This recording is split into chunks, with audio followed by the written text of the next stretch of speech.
లాగా మారి నా గుండెలయ పెంచనే ఆలోచనే అతిథిలాగా చేరి నా గొంతు శృతి మించనే ఇది సంగీతమంటే నమ్మదు నా మనసే నువ్వు సంతోషమై చేరాక ప్రియా మదిలో దాగున్న ఆలాపనంతా గతముని క్షణములో మరిచనులే ఓ కళ్యాణం గమనీయం కళ్యాణం గమనీయం కళ్యాణం గమనీయం కళ్యాణం గమనీయం.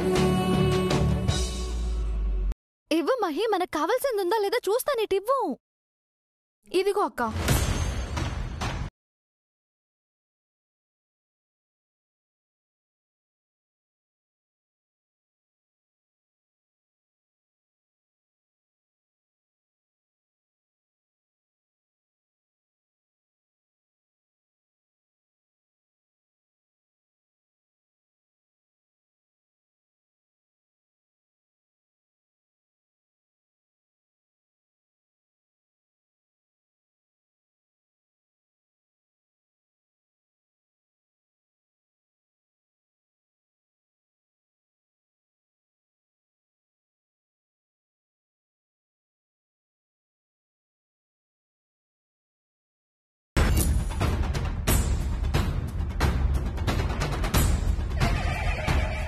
బాధపడకమ్మా.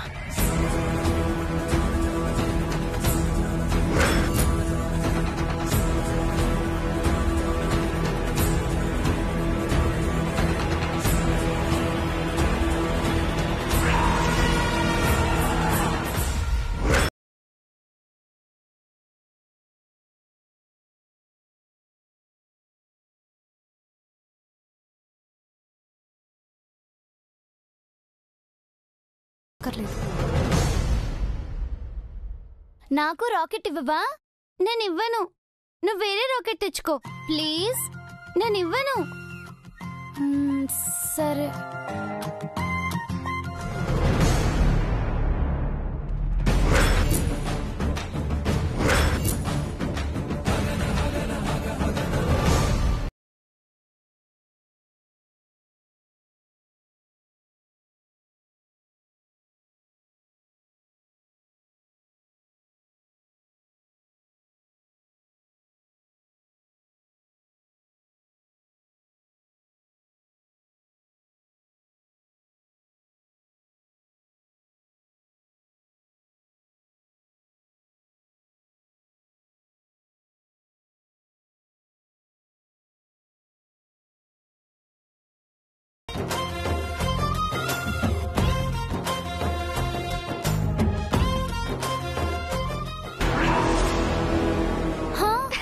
అయ్యయ్యో, నా రాకెట్.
ఇక ఈ జన్మలో అమ్మని కలవలేమేమో.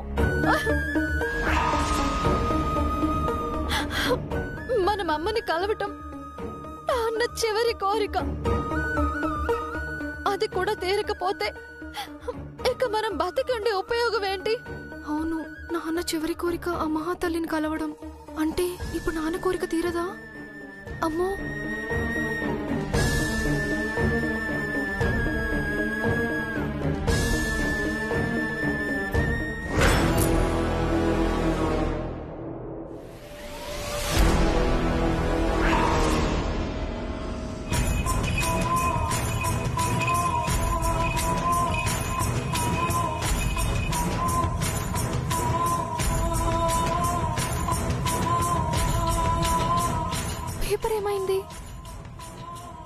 ఎగిరిపోయిందా ఏంటి? ఎలా ఇప్పుడు?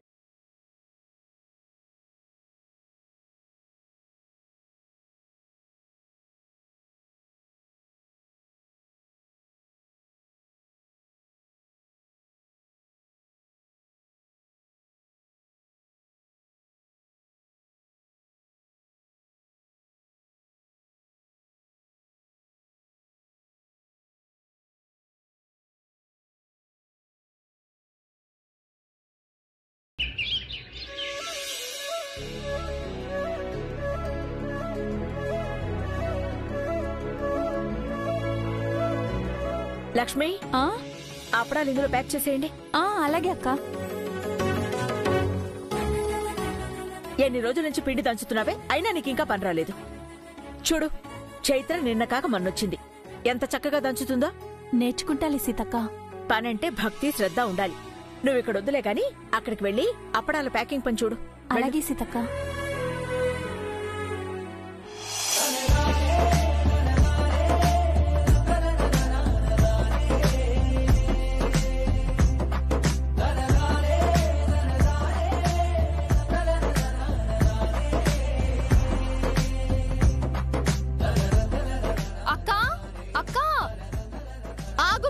పనిలో ఉన్నాను, వస్తున్నాను. అక్కా,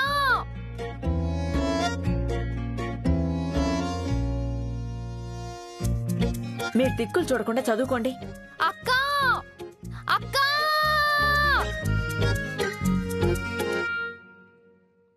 అమ్మ చైత్ర, ఏంటో వెళ్ళరా అమ్మా.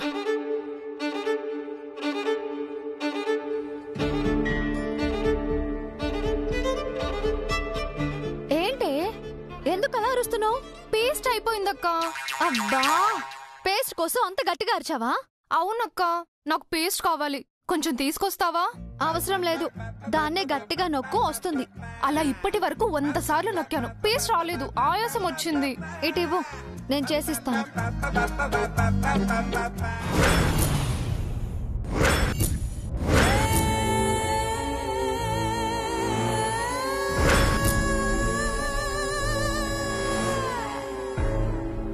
మాటలతో పనవ్వని చోట మనీతో పనవుతుంది. ఇంత క్యాష్ ని డైరెక్ట్ గా చూపిస్తే ఖచ్చితంగా లొంగుతారు.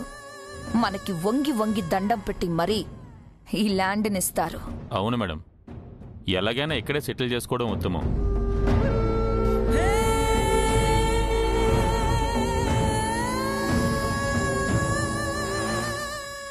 ఏంటి పని ఆపేశావు?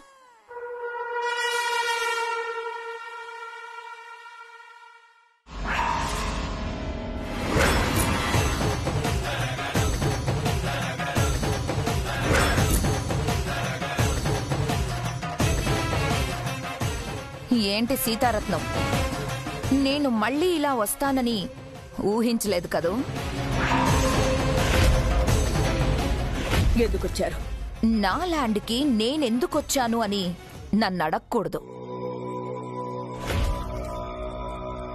మీకోసం ఏం చెయ్యాలి అని అడగండి. మీకు కావాల్సిందైతే నేను చెయ్యను అని మీకు తెలుసు కదా. మా నాన్న కాస్త ఎంతుందో అంతకంటే ఎక్కువ జాలి దయ ఉన్నాయి. అందుకే అలా జాలిపడే మీకు ఈ స్థలం ఇస్తానని చెప్పుండొచ్చు. అది ఆయన దయాగుణం. కాని ఊరికే వచ్చిందాన్ని అనుభవించడానికి మీకు సంస్కారం ఉండాలి కదా.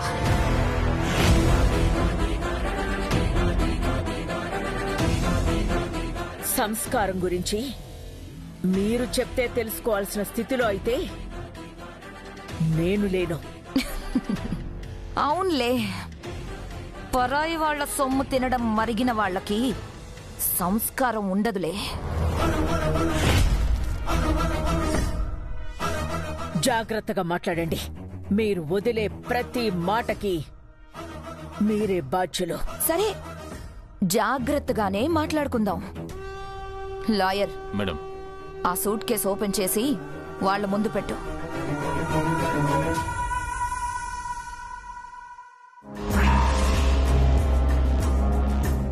$30 లక్షలు.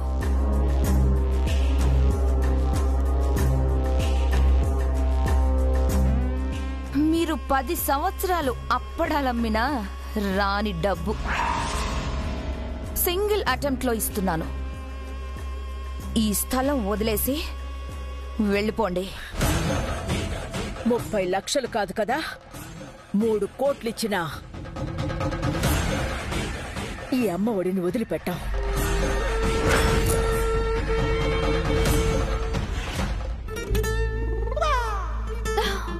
అక్క, 10 రూపాయల పేస్ట్ కొనడానికి ఎందుకు ఎనర్జీ వేస్ట్ చేసుకుంటావు? అబ్బా, నా వల్ల కావట్లేదు. నేను కూడా అదే చెప్పాను. నువ్వే పేస్ట్ దగ్గర కూడా పీస్ నర్తనం చూపిస్తున్నావు. పట్టుకో.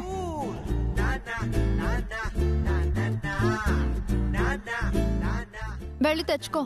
అమ్మో, ఇలా నన్ను సీతారత్నం గారు చూసారనుకో, ఆ క్లాస్ నేను భరించలేను. మళ్ళీ అనవసరమైన గొడవ. అందుకే నువ్వు వెళ్ళిరాక్క ప్లీజ్. సరే అక్క. అక్క, ఈ డోర్ నుంచి వెళ్ళకు, బ్యాక్ సైడ్ డోర్ నుంచి వెళ్ళు. ఎందుకే? నువ్వు మెయిన్ డోర్ నుంచి వెళ్ళావనుకో, సీతారత్నం గారు చూసి ఎక్కడికి అని అడుగుతారు. నువ్వేమో మహీకి పేస్ట్ కావాలని చెప్తావు. మళ్ళీ అది కూడా నాకే క్లాస్. ఇవన్నీ నాకెందుకు? సరే టీటు. సీతారత్నం, మా నాన్న దగ్గర నుంచి ఆస్తి తీసుకున్నావు. ఇంతమంది ఆడవాళ్లని చేరదీసి సామ్రాజ్యమే స్థాపించావు. నువ్వు తెలివైన దానివనుకున్నాను, కానీ నువ్వు ఒట్టి మూర్ఖురాలివి. భూపతి రాజా వారి కూతురిగా ఆయన ఆస్తులకి వారసురాలివి కావచ్చు. ఆయన విలువలకి, ఆదర్శానికి నువ్వు వారసురాలివి కాలేవు. విలువల్లేని ఆదర్శాలు, వ్యక్తిత్వం లేని మనుషులు ఈ సమాజానికి చీడపురుగులు.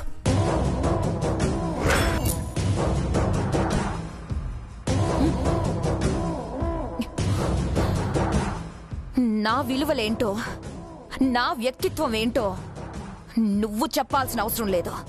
నువ్వేంటో, నీ చరిత్ర ఏంటో నాకు బాగా తెలుసు. నువ్వెలా వచ్చావో, మా నాన్నని ఎలా వశపరుచుకొని ఈ ఆస్తిని సొంతం చేసుకోవాలనుకుంటున్నావో కూడా తెలుసు.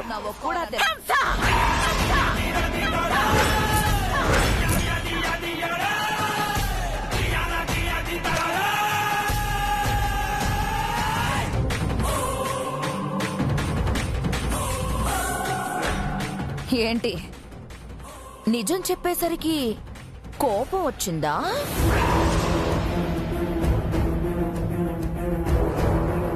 నోటికొచ్చినట్టు మాట్లాడితే నేనేం చేస్తానో నాకే తెలీదు. ఆవేశపడకు. ఆఫర్ చేసిన డబ్బును తీసుకొని ఖాళీ చేయండి. కోర్టుకు వెళ్దాం. కోర్టు ఏ న్యాయం చెప్తే అదే. ఆ న్యాయాన్ని అదే డబ్బుతో కొనేస్తాను. అప్పుడేం చేస్తావు? నిజాన్ని, నిజాయితీని, న్యాయాన్ని ఎవ్వరూ కొనలేరు. అయ్యో సీతారత్నం, ఇప్పుడు నువ్వు తీసుకుంటే కనీసం ఈ డబ్బైనా ఉంటుంది. లేకపోతే మీ అందరికీ చెప్పకూడే. నా ప్రాణం ఉన్నంత వరకు అమ్మఒడికి అలాంటి పరిస్థితి రాదు, రానివ్వను.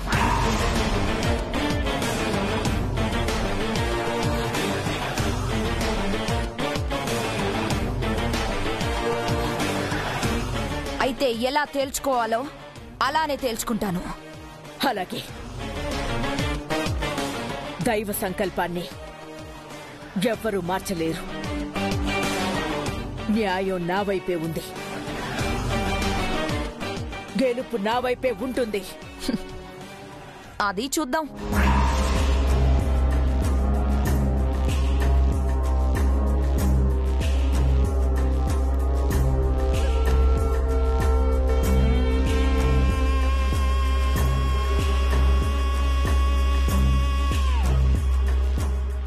మా నాన్నని ఎలా వశపరుచుకొని ఈ ఆస్తిని సొంతం చేసుకోవాలనుకుంటున్నావో కూడా తెలుసు.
చూసావా లాయర్, ఈ లో క్లాస్ వాళ్ళ పొగరు.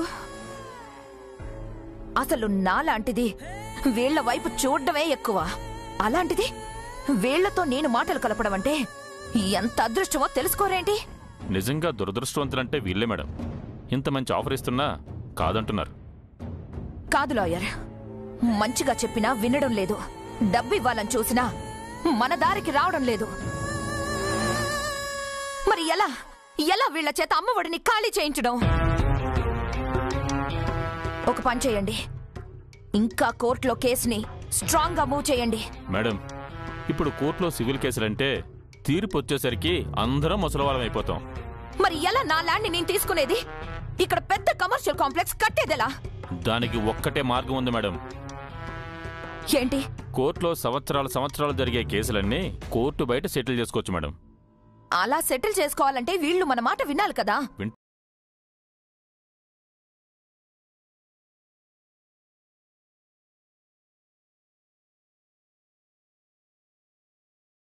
దీనివల్ల మనకేమైనా ప్రాబ్లం వస్తే రాకుండా అందరినీ మేనేజ్ చేద్దాం.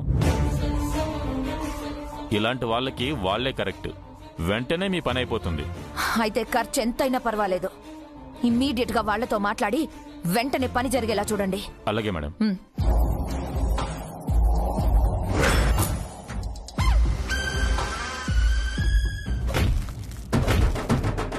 నువ్వేంటో, నీ చరిత్ర ఏంటో నాకు బాగా తెలుసు. నువ్వెలా వచ్చావో, మా నాన్నని ఎలా వశపరుచుకొని ఈ ఆస్తిని సొంతం చేసుకోవాలనుకుంటున్నావో కూడా తెలుసు.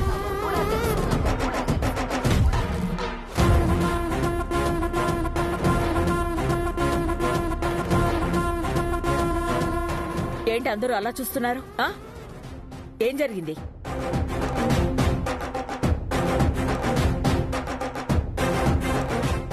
పిన్ని, నువ్వు కూడా ఏంటి అలా ఉన్నావు? అదేం లేదు. ఎవరు అలా ఉండొద్దు, ఏమీ మనసులో పెట్టుకోవద్దు. సీతారత్నం ఉండగా మనకేమీ కాదు.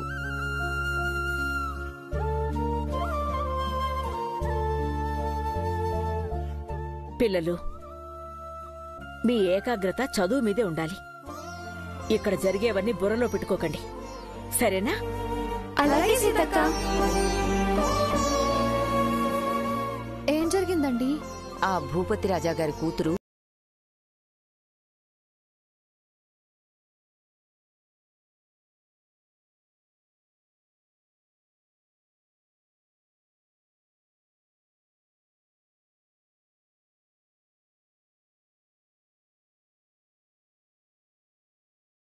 ఒక్కోసారి రాదావిడ.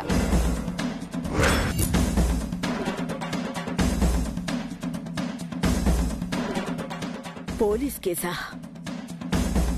నాతో పనిపడి పోలీసులు నా దగ్గరికి రావడమే గాని పోలీసుల దగ్గరికి, పోలీస్ స్టేషన్కి నేనెప్పుడు వెళ్ళింది లేదు. అందరికీ పోలీస్ స్టేషన్కి వెళ్ళాలని ఉంటుందా? న్యాయం జరగాలంటే పోలీస్ స్టేషన్కి వెళ్లాల్సిందే. ఏం తెలుసా నీకు? పోలీస్ స్టేషన్కి వెళ్తే అమ్మఒడి ప్రతిష్ట మసకబారుతుంది. మహి, సీతారత్నం గారు వాళ్ళు ఇన్నిసార్లు ఇంతగా ప్రయత్నం చేస్తున్నారంటే ఇంతటితో ఆగరు.